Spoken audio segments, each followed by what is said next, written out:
नमस्कार दोस्तों, क्या आप जैसा बनना चाहते हैं वैसा नहीं बन पा रहे हैं, या जो आप चाहते हैं अगर वो नहीं हो रहा है, तो आज की यह कहानी आपके लिए ही है। दोस्तों, इस कहानी को ध्यान से अंत तक ज़रूर सुनिए। दोस्तों, आज आपके पास जो कुछ भी है वो इसलिए नहीं है कि आपकी किस्मत में इतना ही लिखा था या फिर आपकी किस्मत ही ख़राब है, बल्कि वो इसलिए है क्योंकि आप इतना ही डिजर्व करते हैं। दोस्तों, यह प्रकृति बड़ी ही न्यायप्रिय है। यह उसे उतना ही देती है जितने का वह हकदार होता है, चाहे वो ज्ञान हो या धन। अभी आपके पास उतना ही है जितने के आप हकदार हैं, लेकिन अगर आपको इससे भी ज़्यादा चाहिए तो आपको उसके काबिल बनना होगा। दोस्तों, ऐसा कौन सा गुण है जो आपको काबिल बनाता है? क्या आप उस गुण के बारे में जानना चाहते हैं? अगर आप जानना चाहते हैं तो आप गौतम बुद्ध के जीवन की इस कहानी को अंत तक ध्यान से ज़रूर सुनिए। दोस्तों, इस कहानी को सिर्फ समझिएगा मत, बल्कि इस कहानी को अपने भीतर उतर जाने दीजिए। तो बिना समय को गवाए चलिए इस कहानी की शुरुआत करते हैं। दोस्तों, एक बार गौतम बुद्ध को एक सभा में भाषण करना था, और जब सभा का समय हुआ तब बुद्ध वहां आए और बिना कुछ बोले ही वहां से चले गए। तकरीबन 100 लोग से भी ज़्यादा लोग बुद्ध का उस सभा में इंतज़ार कर रहे थे, और बुद्ध के इस तरह के व्यवहार को देखकर सभी लोग बहुत चौंके, लेकिन किसी ने भी बुद्ध से कोई प्रश्न नहीं किया। दोस्तों, अगले दिन फिर से सभा का आयोजन हुआ, और दूसरे दिन सभा में लोगों की संख्या तकरीबन घट गई। इस बार तकरीबन 80 लोग सभा में बैठे हुए थे। बुद्ध सभा में आए, लेकिन इस बार भी बुद्ध ने वही किया, यानी बुद्ध ने इस बार भी आए और बिना कुछ बोले वहां से चले गए। लोग दोबारा से चौंके, लेकिन किसी ने भी बुद्ध से कोई प्रश्न नहीं किया। अगले दिन सभा का आयोजन फिर से किया, लेकिन इस बार सभा में लोगों की संख्या और घट गई। इस बार सभा में केवल 50 लोग ही आए हुए थे। बुद्ध सभा में फिर से आए और उन्होंने इधर उधर देखा और बिना कुछ बोले ही सभा से चले गए। इसके बाद कुछ लोग क्रोधित भी हुए, लेकिन लोगों ने अपना काम छोड़कर आए हुए थे, लेकिन किसी ने भी बुद्ध से कोई प्रश्न नहीं किया। अगले दिन फिर से सभा का आयोजन हुआ।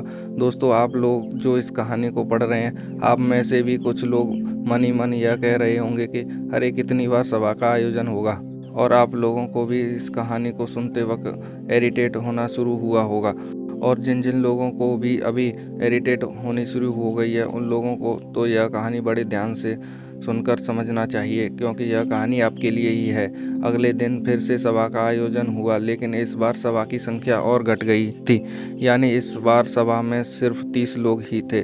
फिर उसके बाद बुद्ध सभा में आए, मुस्कुराए और फिर से बुद्ध ने वही किया, यानी बिना कुछ बोले ही वहाँ से चले गए। इस बार भी लोग बहुत क्रोधित हुए, और इस बार लोगों ने पीछे से कुछ कहा भी और बड़बड़ाए भी, लेकिन बुद्ध ने उनके किसी भी प्रश्न का उत्तर नहीं दिया। दोस्तों, अगले दिन फिर से सभा का आयोजन हुआ, और इस बार लोगों की संख्या बहुत घट गई थी, यानी इस बार सभा में कुल मिलाकर 15 लोग ही आए हुए थे।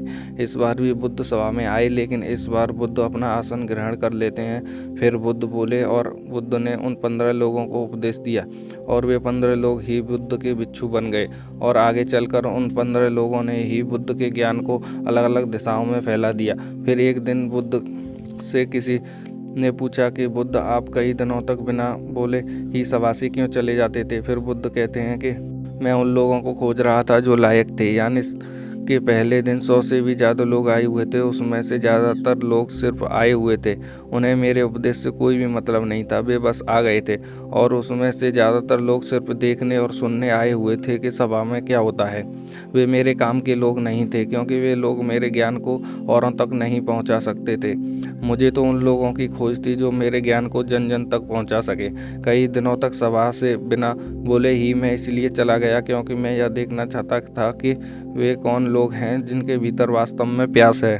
जिन लोगों के भीतर वास्तव में प्यास थी, वे लोग अंत तक जरूर रुके, और जो लोग बस ऐसे ही आ गए थे, वे लोग पहले या दूसरे दिन ही चले गए। जिनके भीतर धैर्य था, उन्हें मुक्ति का मार्ग भी मिला, और जो लोग जल्दबाजी में थे, वे लोग अब घर में बैठे हुए हैं। सवाल यह नहीं है कि मैं तुम्हें क्या दे सकता हूँ, बल्कि सवाल यह है कि तुम क्या ले सकते हो। तुम्हारा पात्र कितना बड़ा है और कितने के तुम हकदार हो। जितने के तुम हकदार हो, उससे ज़्यादा तुम्हें नहीं मिलेगा।